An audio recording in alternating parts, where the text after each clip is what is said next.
Overtaking game নামে এক মরণ নেশায় মেতেছে তরুণ প্রজন্মের একটি অংশ। বাসভিত্তিক বিভিন্ন ফ্যান গ্রুপের সদস্যরাও ভিডিও কন্টেন্ট তৈরি ও বাজি খেলছে মহাসড়কে। দূরপাল্লার বাস ভাড়া নিয়ে কে কার আগে যাবে তা নিয়ে হয় বাজি।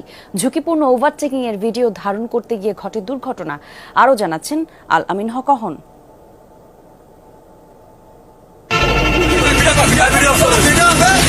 বাসভিত্তিক ফ্যান পেজের সদস্যরা আছেন এই বাসে।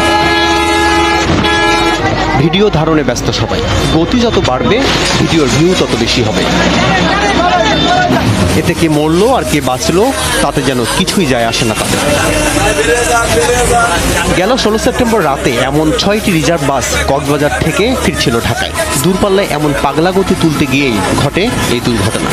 আপনি লাস্টে কি কইলেন যে আমগো খেলা কতদূর আপনি দিয়ে খেলাইছেন? আপনাকে আমাকে 180 হইলে ভাই শুনেন, আপনার ওই গাড়ির ভাও থাকতো না। আপনার গাড়ি একদিন না একদিন তো পাবো ভাই। ওই দিন ভিডিওটা করে আপনারই আমি দিবানে যে ভাই খাওয়ার বয়স হয়ে গেছে।